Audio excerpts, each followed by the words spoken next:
Everything I am, I owe to my mother. The applause began before she even reached the podium. Hundreds of people rose to their feet, celebrating a woman whose name had become a symbol of perseverance, leadership, and success. Flashing cameras illuminated the grand ballroom, while the presenter stepped aside, smiling as the newest recipient of the Young Leaders Excellence Award approached the microphone. Her black evening gown shimmered beneath the stage lights, her smile was warm, and her confidence appeared effortless. To everyone watching, this was the perfect ending to an inspiring American success story. The audience believed they knew exactly why she deserved to be standing there. They believed this moment had been built on intelligence, determination, and years of hard work. They applauded the successful woman they saw before them, never imagining that within the next few seconds, everything they believed about her journey would change forever. Before we go any deeper, let us know in the comments where you're watching from. We'd love to hear from you.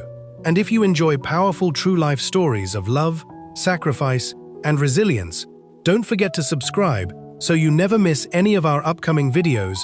As she stood on that stage holding the award everyone believed she had earned on her own, she realized it had never belonged to her alone. Every achievement she celebrated had been purchased with sacrifices she never saw.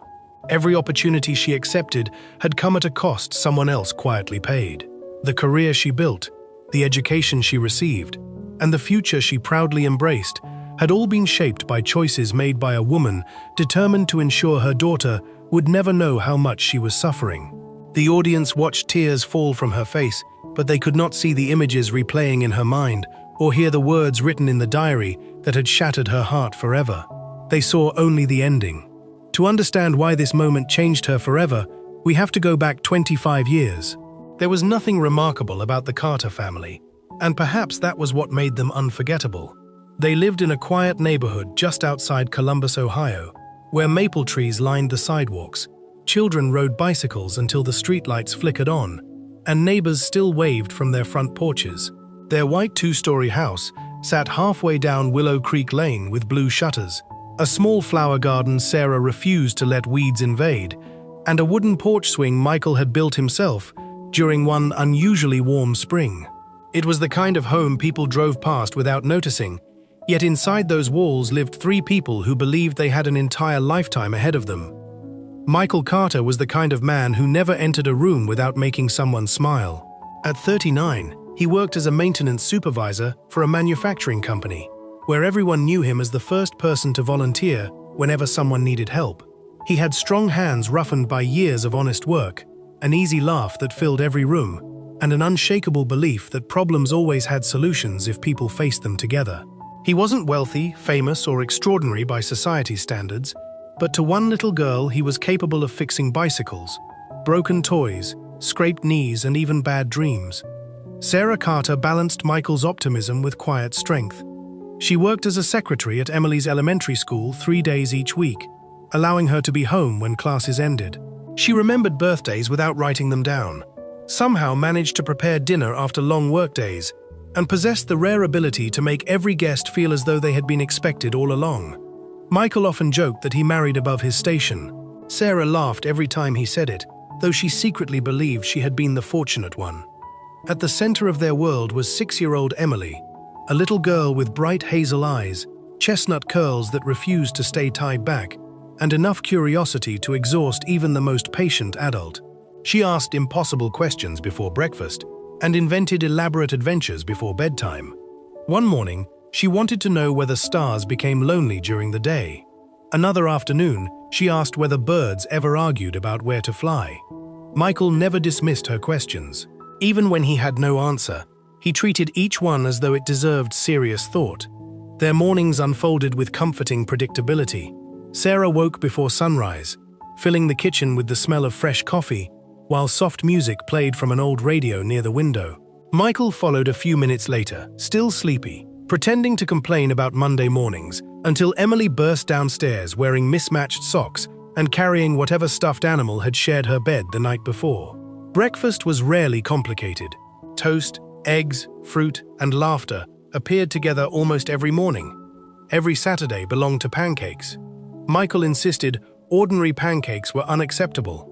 He shaped them into animals, smiling faces, stars, or hearts, though most resembled something entirely different. Emily laughed until syrup dripped down her chin, while Sarah shook her head and declared that no professional chef would ever hire her husband. Michael would bow dramatically and remind them he wasn't trying to impress chefs. He was trying to impress his favorite customer. Birthdays became family celebrations, regardless of how much money they had. For Emily's 6th birthday, Sarah transformed the dining room, using handmade decorations crafted from colored paper, because expensive party supplies weren't in the budget. Michael spent 2 evenings secretly assembling a blue bicycle in the garage after Emily had gone to sleep. When she walked outside and saw the bicycle waiting beneath a bright red ribbon, she froze in complete disbelief before throwing herself into her father's arms. That afternoon ended with homemade chocolate cake, slightly crooked candles, neighborhood children running through the yard, and Michael pretending the tiny paper birthday hat fit perfectly on his head. Looking around the backyard, Sarah quietly thought there wasn't another place on earth she would rather be. Dinner remained sacred inside the Carter home. No phones, no television, no rushing. Each evening, Michael asked the same question: "What was the best part of your day?" Emily usually answered first, describing playground adventures with the seriousness of a television reporter covering world events. Sarah shared stories from school, while Michael described repairing machines or helping co-workers solve unexpected problems. Before anyone left the table, they always answered one final question: "What was the hardest part of your day?" Michael believed families became stronger when they celebrated victories together, but also carried disappointments together. After dinner came bedtime stories. Emily refused to let anyone except her father read them. Michael never simply read a book. He performed it. Kings spoke with booming voices. Dragons sounded misunderstood rather than frightening. Princesses rescued themselves. Pirates forgot where they buried treasure. Sarah often stood quietly outside Emma's bedroom, listening to the laughter echo into the hallway before sleep finally settled over the house. Sunday mornings carried their own traditions. Church. Breakfast afterward at the same family diner. Then an afternoon walk through the neighborhood park. Michael often held Sarah's hand, while Emily skipped several steps ahead, collecting colorful leaves or smooth stones she insisted were valuable treasures. During one of those walks, Emily pointed toward a nearby college campus where students crossed wide lawns carrying backpacks. "Daddy," she asked, "will I go there someday?" Michael smiled without hesitation. "If that's where your dreams take you, your mum and I will be sitting in the front row on graduation day." Sarah laughed softly. "You've already planned her graduation?" Michael shrugged. "I've planned everything." Then he looked toward Emily. College, a good career, a family if she wants one, and a life where she never has to wonder whether her parents believed in her. Sarah squeezed his hand. "We're going to grow old watching all of it happen." Michael smiled. "That's the plan." For a long moment, neither of them spoke. The afternoon breeze carried children's laughter across the park, while Emily chased butterflies through the grass. It looked exactly like the kind of ordinary memory families create, without realizing one day it will become priceless. As summer faded into autumn, tiny changes appeared, almost unnoticed. Michael occasionally paused while climbing stairs. He rubbed the center of his chest after carrying heavy boxes. Some evenings he fell asleep in his chair before Emily's bedtime story, waking with an embarrassed smile and blaming long hours at work. Sarah teased him about getting older. Michael laughed and blamed the overtime. Neither of them considered that exhaustion could be anything more than life demanding too much from a hard-working husband and father. One quiet evening, after Emily had gone to bed, Michael sat beside Sarah at the kitchen table, reviewing bills. He slid a folder toward her. "These are the insurance papers," he said. Sarah frowned. "Why are we talking about insurance?" "Because it's important." She smiled and pushed the folder back. "Nothing's going to happen to you." Michael reached across the table and gently covered her hand with his. "I know, But if anything ever did, I've tried to make sure you'd both be taken care of." Sarah laughed softly. "Stop talking like that. We're going to be old together." Michael smiled, leaned over, and kissed her forehead. "I certainly plan to." Neither of them knew those ordinary words would become one of the conversations Sarah would replay in her mind for the rest of her life. Michael developed a dry cough that lingered long after a seasonal cold had passed. He blamed the changing weather, the dust at work, and the long hours he had been putting in at the factory. Sarah reminded him to schedule a doctor's appointment, but like many husbands who spent their lives caring for everyone else before themselves, Michael insisted he would go next week. The cough remained. Then came the exhaustion. A man who had always been the first one out of bed suddenly needed a second cup of coffee before he could begin the day. Climbing the stairs left him unusually winded. By evening, he often fell asleep in his favorite chair before Emily even brought him her bedtime storybook. Each time Sarah expressed concern, Michael smiled, kissed her forehead, and assured her he was simply getting older. He joked that 40 was beginning to collect payment for all the years he had spent believing he was indestructible. Sarah laughed with him, but a quiet worry had already begun settling inside her heart. Over the following weeks, the changes became harder to ignore. Bruises appeared on Michael's arms, even though he could not remember bumping into anything. Small cuts that normally healed within days seemed to linger. He lost weight without trying, and the cheerful energy that had always filled their home became increasingly difficult for him to summon. Even Emily noticed that her father no longer chased her around the backyard for as long as he once had. One Saturday morning, after only a few minutes of helping her practice riding her bicycle, Michael sat down on the curb and admitted he needed to catch his breath. Emily rode back toward him, climbed off the bicycle, and wrapped her small arms around his neck. She asked if he was sick. Michael smiled gently and told her he was only tired. He promised that after a little rest, they would race again. He believed those words when he said them. Sarah finally refused to accept another delay. One Monday morning, she cancelled her own plans and drove Michael to their family physician. Blood tests were ordered almost immediately. The doctor tried to remain calm, but something in his expression caused Sarah's stomach to tighten. Additional testing was scheduled that same afternoon. More blood was drawn. Scans were arranged. Specialists were contacted. By evening, they found themselves sitting inside a consultation room that suddenly felt much smaller than it had when they entered. The physician spoke carefully, choosing each word with compassion. The results strongly suggested leukemia, an aggressive cancer affecting Michael's blood and bone marrow. More tests would determine the exact type, but treatment needed to begin immediately.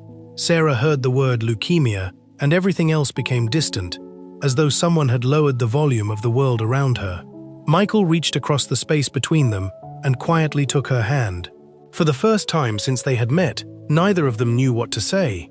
The drive home passed almost entirely in silence. Cars continued moving through busy intersections. Children waited for school buses. People hurried into grocery stores carrying coffee and briefcases. The world looked exactly as it had that morning, yet nothing was the same. Sarah stared through the passenger window, wondering how strangers could continue living ordinary lives, while hers had just been divided into a before and an after. Michael kept both hands on the steering wheel and drove more slowly than usual. Several times he glanced toward Sarah, wanting to comfort her, but every reassuring sentence sounded painfully inadequate.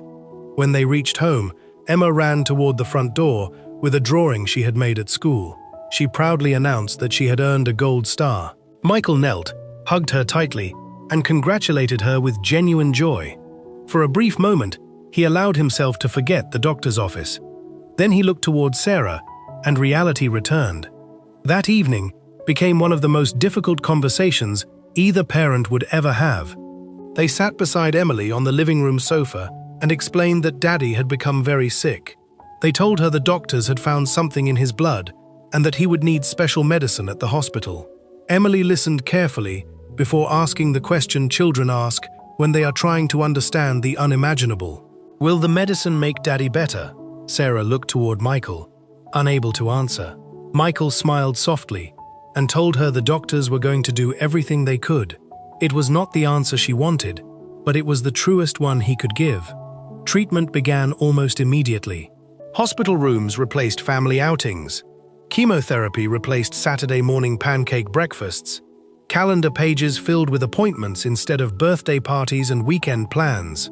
Michael lost his thick dark hair gradually, joking that he finally understood why some men preferred baseball caps. Emily laughed every time he tried on a different hat, and for a few precious minutes, the illness seemed smaller than it really was. Michael encouraged those moments. He wanted his daughter to remember laughter more than fear. Some weeks brought hope. Blood counts improved slightly. Doctors smiled with cautious optimism. Michael returned home for several days at a time, sitting at the dinner table and asking everyone to share the best and hardest parts of their day, exactly as they always had. Those evenings felt almost normal. Sarah cooked his favorite meals even when he managed only a few bites. Emily proudly showed him school projects and spelling tests, believing each small success helped him recover. The family clung to those ordinary moments because they had learned how quickly they could disappear. Then came the setbacks. Infections delayed treatment. Fevers sent Michael back to the hospital. His strength faded a little more each month. Walking across the room became exhausting. The man who had once carried Emily on his shoulders now struggled to lift a glass of water without trembling. Yet even as his body weakened, his determination to remain a father never changed. On days when he felt strong enough, he recorded short video messages for Emily using Sarah's phone. In one recording, he wished her a happy 8th birthday. In another, he congratulated her on learning to ride her bicycle without training wheels. He recorded messages for her first day of middle school, her high school graduation, and even the day she might someday leave for college. He hoped she would watch them only if he could not be there in person.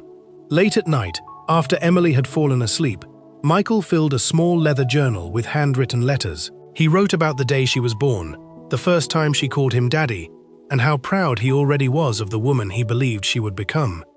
He reminded her to be kind when the world tempted her to become bitter.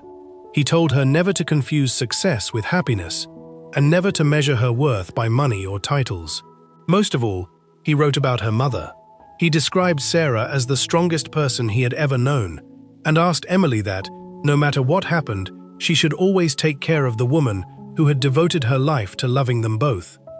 Sarah often found Michael writing after midnight. She would gently close the journal and tell him he needed rest. Michael always smiled and promised he would stop after one more page. Neither of them said aloud what those pages truly represented. Hope still existed, but reality had begun speaking more loudly than optimism. The doctors adjusted treatments, explored new options, and fought with everything modern medicine could offer. Michael fought beside them.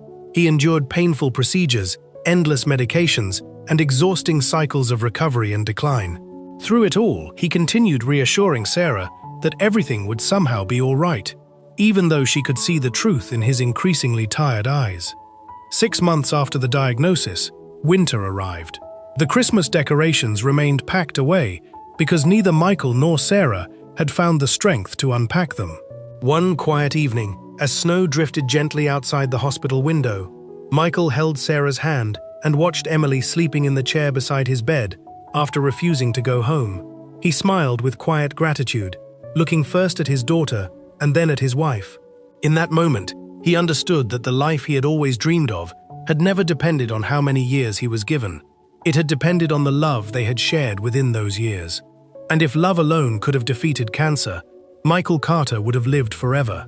The funeral took place 5 days later, beneath a grey sky that threatened rain.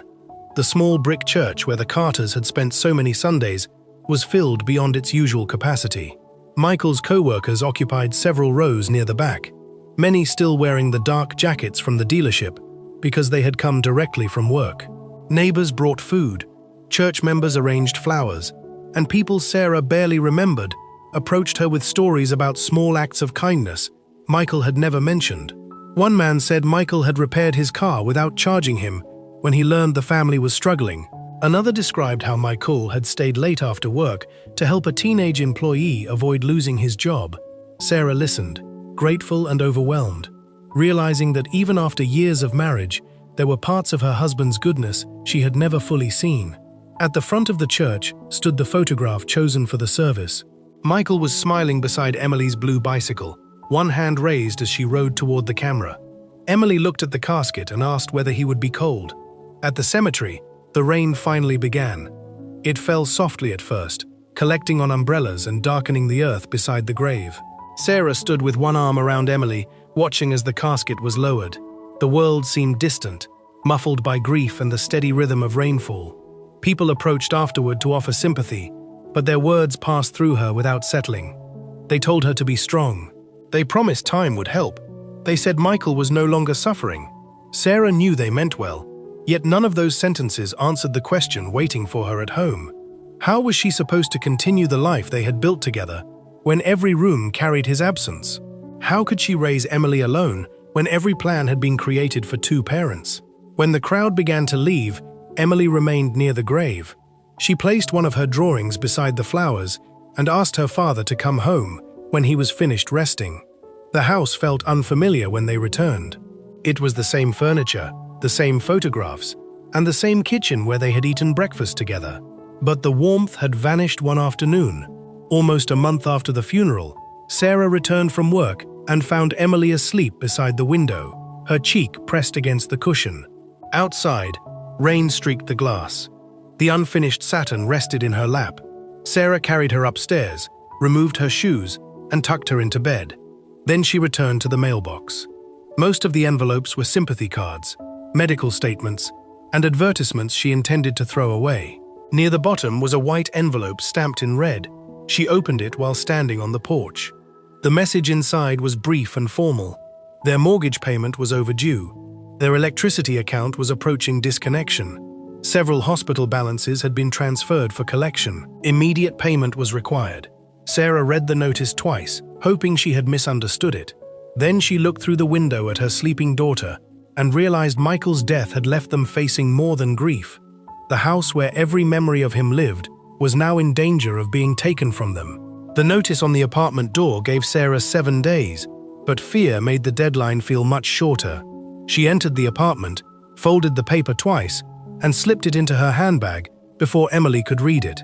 She was short by several $100s, an amount that might have seemed manageable to someone with savings, family resources, or a reliable income.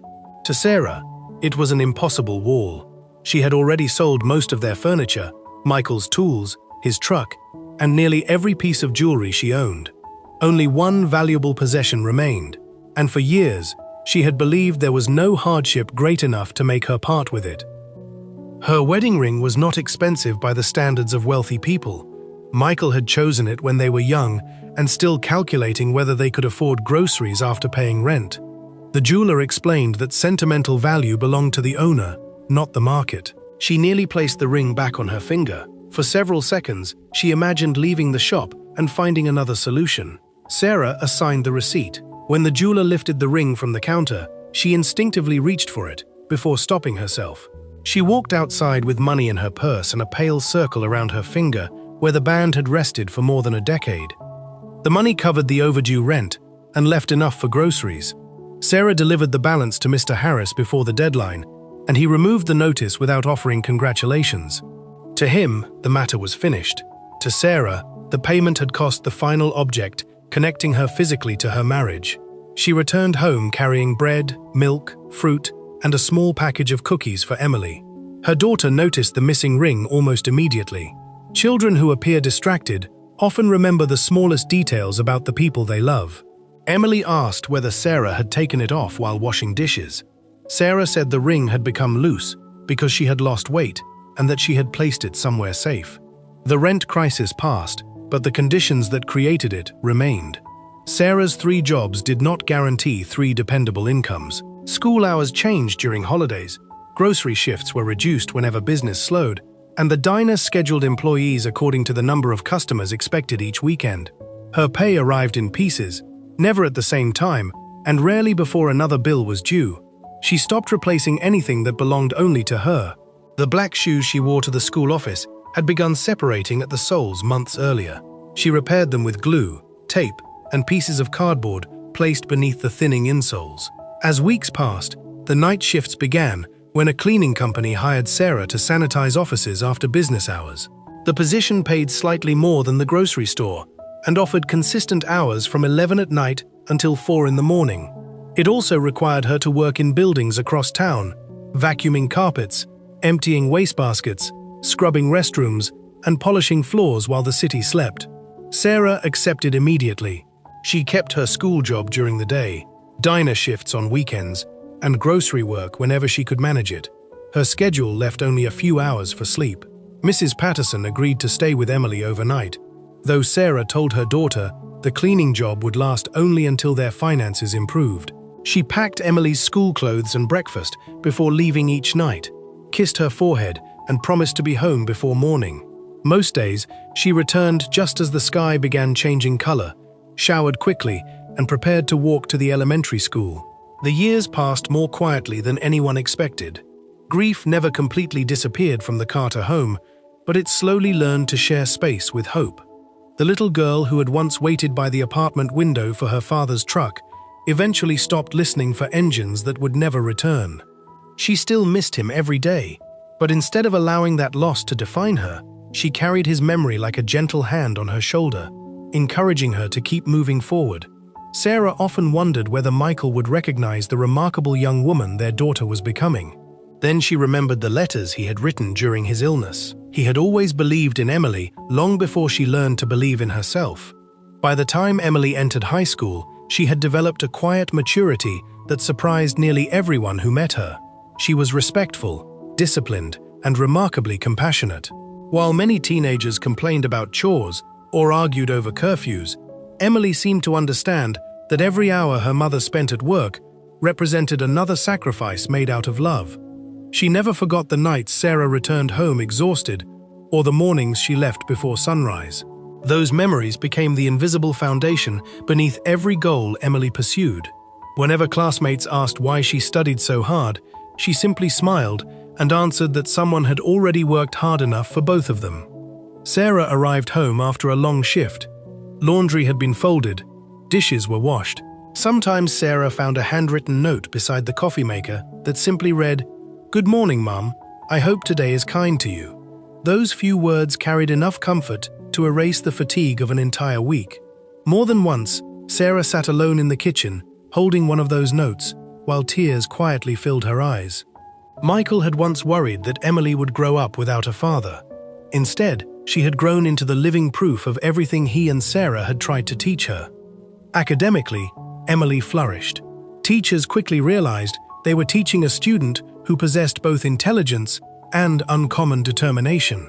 Emily never forgot those moments, even though she still did not know the full extent of the sacrifices hidden from her. Success became her way of honoring them. When senior year arrived, college counselors encouraged Emily to apply to universities she had once considered impossible. Harvard University seemed almost unreal. Students from prestigious private schools competed for admission every year.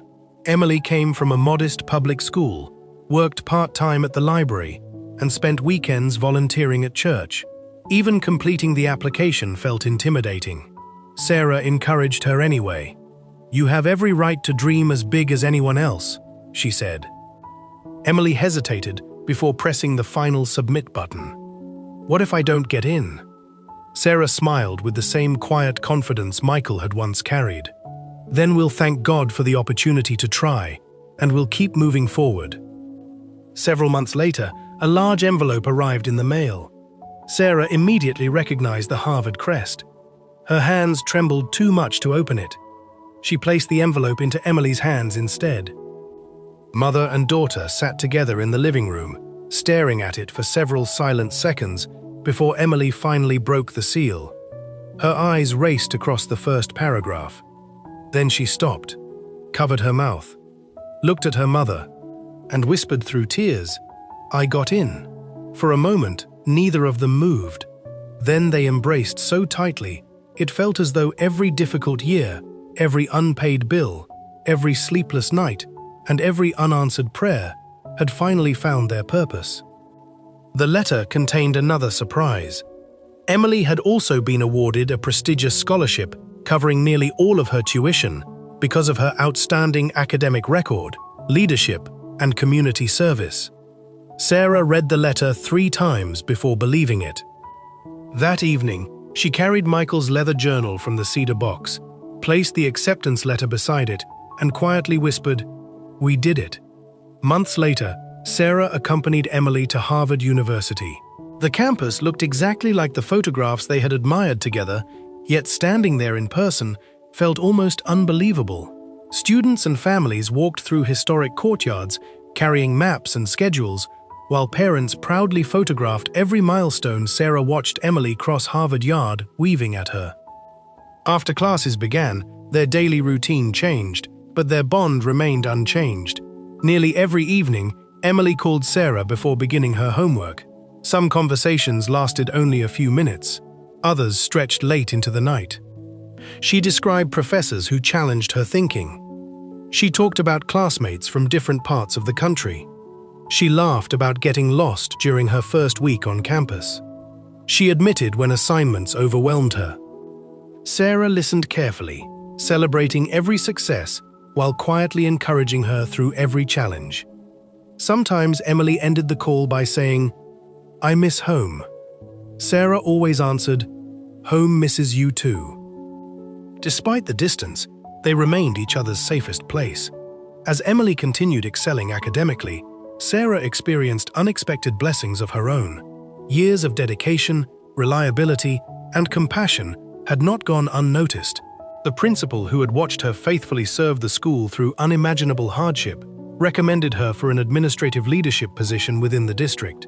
The promotion came with better pay, health insurance, regular hours, and enough financial stability that, for the first time since Michael's death, Sarah no longer lay awake, wondering how next month's rent would be paid. Graduation day arrived on a beautiful spring morning, marking the fulfillment of a dream that had taken years of sacrifice to achieve.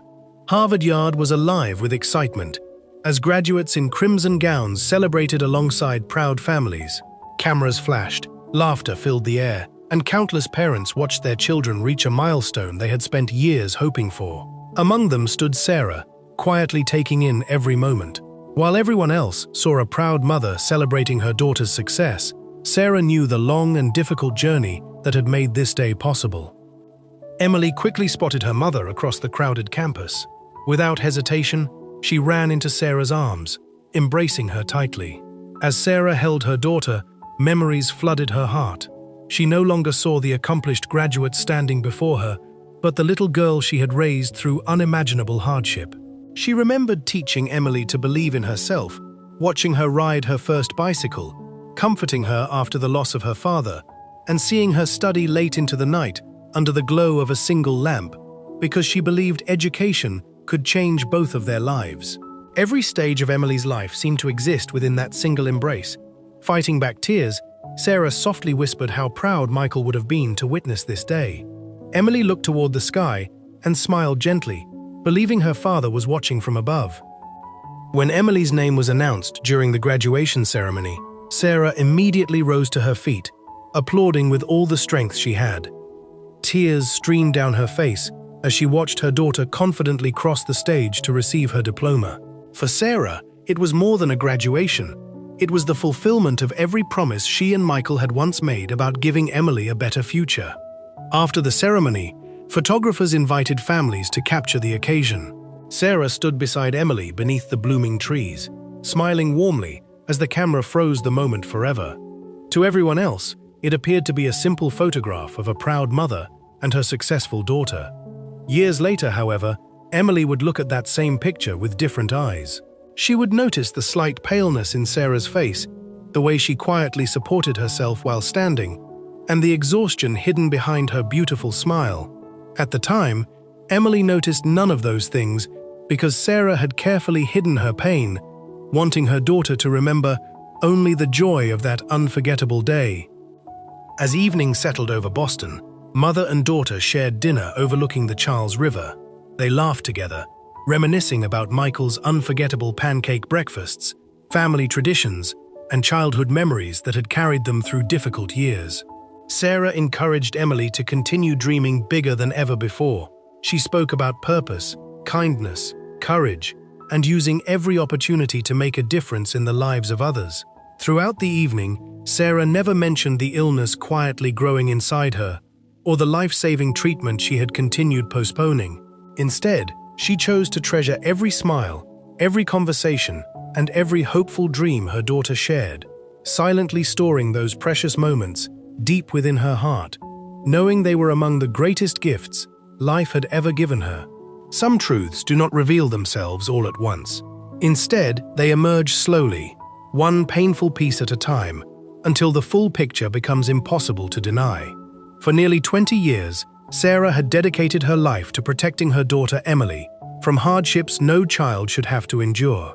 After the death of her husband Michael, she became both mother and father, quietly carrying the weight of unpaid bills, empty cupboards, loneliness, and endless responsibilities. She hid overdue notices in kitchen drawers, disguised hunger with comforting smiles, and buried her fears beneath words of reassurance. No matter how difficult life became, she refused to let Emily see the sacrifices behind every opportunity she received. While Sarah fought silent battles, Emily's life was unfolding exactly as both her parents had always hoped. After graduating from Harvard, she excelled in a prestigious leadership program, where her intelligence, creativity, and determination quickly earned the admiration of senior executives and respected mentors. Every week brought exciting opportunities and new accomplishments, convincing Emily that the future held limitless possibilities. Almost every evening, she called her mother to share stories about work, new friendships, and the dreams she was beginning to achieve. Sarah treasured every conversation. She celebrated Emily's victories as though they were her own, laughed whenever her daughter laughed, and offered encouragement whenever self-doubt crept into Emily's mind. Yet behind those cheerful conversations, Sarah was fighting a battle she never revealed. She had begun keeping a chair beside the kitchen counter because standing long enough to cook had become exhausting. Powerful pain medication remained hidden inside a cupboard where Emily would never find it. On many nights, Sarah slept sitting upright because lying flat made it almost impossible to breathe. Despite her worsening condition, she refused to burden her daughter, determined that Emily's memories of those precious months would be filled with excitement instead of hospital visits and fear. The hospital continued reaching out to her. Appointments were repeatedly rescheduled. Doctors sent urgent letters warning that delaying treatment drastically reduced her chances of survival. Sarah quietly placed every envelope inside a cedar box that already contained Michael's journals and treasured memories. Sometimes she opened the box, looked at the growing stack of medical reports, and whispered softly to her late husband. "I'm trying to keep my promise," she would say. "I just need a little more time." She truly believed she still had time.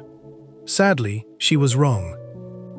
One ordinary Tuesday morning, everything changed. While preparing documents for a district meeting, Sarah bent down to retrieve a folder that had slipped beneath her desk. As she stood up, a crushing pain spread across her chest. Her vision blurred, the room spun around her, and darkness quickly followed. The last thing she remembered was hearing someone desperately call her name. When she regained consciousness, she found herself surrounded by bright hospital lights, medical equipment, and concerned healthcare workers. A physician stood beside her bed with a compassionate but serious expression. "The disease has progressed," he explained gently. "We're doing everything we can, but you should prepare your family." For the first time since receiving her diagnosis, Sarah stopped thinking about shielding Emily from pain. Instead, she wondered if waiting so long had become the greatest mistake of all.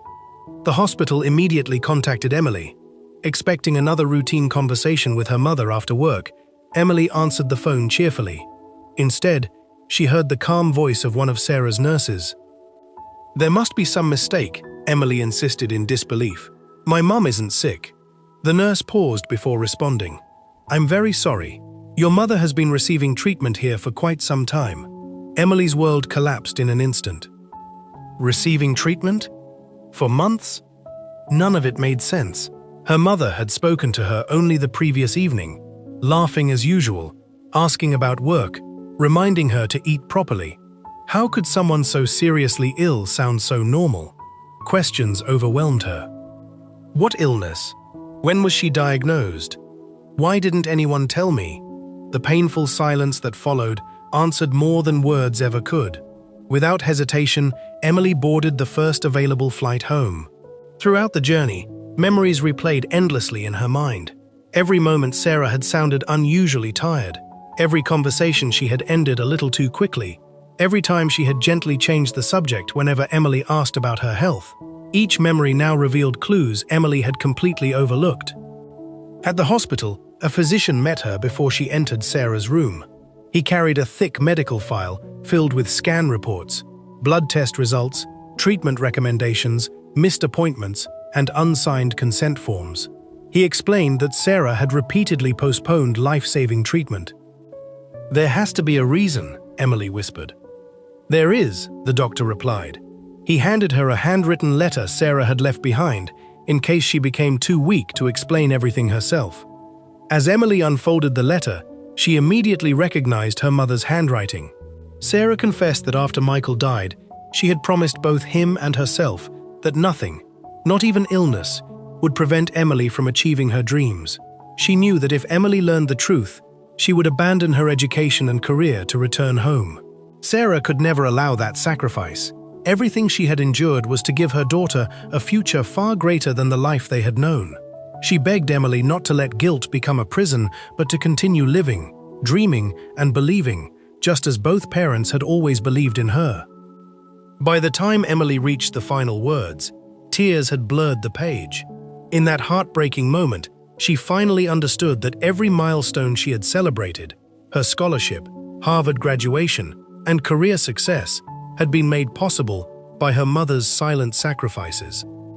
Standing outside Sarah's hospital room, clutching the letter with trembling hands, Emily realized she had spent years thanking God for every open door in her life, never knowing it was her mother who had quietly held those doors open at the cost of her own strength and time. Taking one deep, trembling breath, Emily wiped away her tears and reached for the hospital room door, knowing that nothing beyond it would ever be the same again. The ballroom remained silent long after Emily's voice broke. Hundreds of people sat motionless beneath the warm glow of crystal chandeliers, each waiting for her to continue. Just moments earlier, they had believed they were witnessing another inspiring success story, a young woman receiving one of the nation's highest honors for leadership and service. They had applauded her accomplishments, admired her confidence, and celebrated the remarkable career she had built. But now everything had changed. The tears streaming down Emily's face had transformed an ordinary acceptance speech into something deeply personal. The audience no longer saw a successful executive standing at the podium. They saw a daughter carrying the weight of a love she had only fully understood after it was too late to say thank you. Emily took a slow breath and steadied herself against the podium. She glanced toward the front row, where a single framed photograph rested on an empty chair. It showed Sarah on Harvard graduation day, smiling proudly beside her daughter. To everyone else, it looked like an ordinary family photograph. Emily knew better. She now saw the pale complexion hidden beneath careful makeup, the exhaustion concealed behind gentle eyes, and the quiet determination of a woman who had stood through unbearable pain because she refused to let illness cast a shadow over her daughter's happiest day. She looked back at the audience, her voice still trembling. "People say I earned this alone." She paused, swallowing the emotion threatening to overwhelm her. "They're wrong." Another long silence settled over the room. "Every step I took was carried by a woman who never stopped believing in me, even when she had every reason to give up."